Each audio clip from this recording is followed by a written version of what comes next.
Love reading number 7. Okay, disconnections agad dito. Nakikita ko dito, feeling unsuccessful. This card showing na nawala dun sa goal yung lalaki or nagpaparamdam ito o nagpapakita itong cards na to na hindi na nakikita yung motivations ng lalaki towards sa'yo. Nakikita ko dito feeling unsuccessful. Kaya ngayon naguguluhan ka dun sa mga actions na ginagawa ng partner mo o ng lalaki. Sabi sa cards, alam mo na may mga betrayal or this card showing na may mga bagay na iniisip mo kung bakit na hindi na naka-align sa'yo yung partner mo or yung lalaki is just because you are looking forward na baka meron na siyang iba or something like na masaya na siya kung anong meron sa kanya ngayon. Nakikita ko dito pag actions, nakikita ko dito sa cards na hindi ka naman ganun kabigo. Nakikita ko dito sa cards na hindi ka naman daw ganun na nasasaktan katulad before. Parang you accept everything na negative na talaga yung lalaki. Kumbaga marami na kasing struggle na pinagdaanan, marami na daw conflict na pinagdaanan. Kaya nakikita ko dito parang kahit na walang pagkilos at paggalaw yung lalaki towards sa'yo, nakikita ko dito na parang tinanggap mo na, hindi na siya ganun ka-pain, hindi na ganun ka-dramatic, or sabihin na natin na hindi na ganun ka-struggle eh. Nakikita ko dito sa cards, may disconnections kayo, pero as long as na makikita mong okay siya, walang problema, okay ka na rin. Parang ganyan. Nakikita ko dito sa cards, but at the same time, nandun pa rin yung pain. Kasi may mga negativity na naiwan sa'yo, may mga unhealed battled ka pa regarding sa connections ninyong dalawa. Nakikita ko dito sa cards, you want to start a new beginning. Gusto mo daw gumawa ng pamamaraan para magsimula.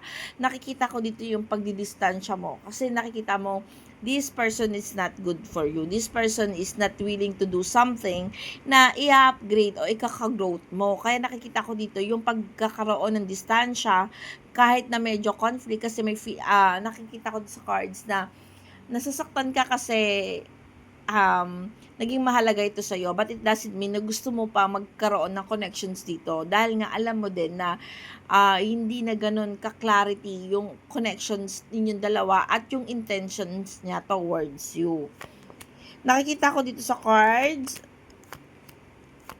dumarating minsan sa isipan mo na kung sana naging maayos lang sana ito, naging masaya sana kayo. Kasi this card showing na kaya mo naman talagang maging ibigay sa kanya yung love na unconditional.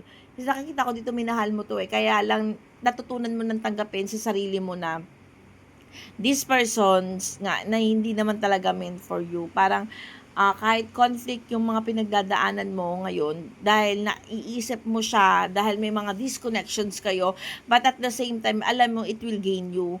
Nakakatulong pa rin ito sa'yo. Nakikita ko rin sa cards na mas pinipili mo kasi ngayon yung sarili mo, yung self mo. Nakikita ko dito, gusto mo mag new beginning, rebirth ito. Gumawa daw ng pamamaraan ngayon towards para maging masaya ka. Alam mo yon, nakikita ko sa cards, kahit na ganun yung mga pinagdaanan mo sa kanya, you're still hoping na makapag-start ka ng new beginning mo. Nakikita ko sa cards, may mga bagay daw na inilalaban ka, yung mga tamang pagkilos at paggalaw, na makahanap ka rin ng taong mamahalin mo or magkakaroon ng good connections. Actually, dito sa lalaking to, nawawalan siya ng pagkilos at paggalaw sa'yo, pero hindi mo naiisip na loss ito. Although marami kang pinanghinayangan kasi nakita ko dito nag-genuinely love ka sa kanya, naging tapat ka sa kanya, naghangad ka ng isang maayos na relasyon sa kanya. Kaya lang the more na nagigive ka kasi hindi daw nagiging maayos yon, or the more nagigive ka, the more na mas nasasaktan ka. Kaya yung pagkakaroon mo ng boundaries at sariling pananaw or discard showing kasi mas pinili mo yung sarili mo, mas gusto mong mag-start ulit, gumawa ng pamamaraan para iangat yung sarili mo. Nakita ko dito sa ngayon, medyo malungkot, pero alam mo, ito yung tamang desisyon na gagawin. Dito sa connections ng love reading na ito, kasi nakikita ko dito sa cards, wala talagang personally contact na ngayon, wala nang connections, wala nang alam mo yon, wala nang makita. Ang nakikita ko lang dito sa reading na to is yung realization mo dun sa mga bagay na nangyari dun, o reflections kung ano yung mga bagay na nangyari or mga naramdaman mo dun sa connections mo towards dito sa person na 'to. Nakikita ko dito sa cards na you're still hoping na gumawa siya ng tamang pamamaraan, maitama niya yung landas niya. At the same time, nakikita ko gusto mo ng mag-new beginning for yourself.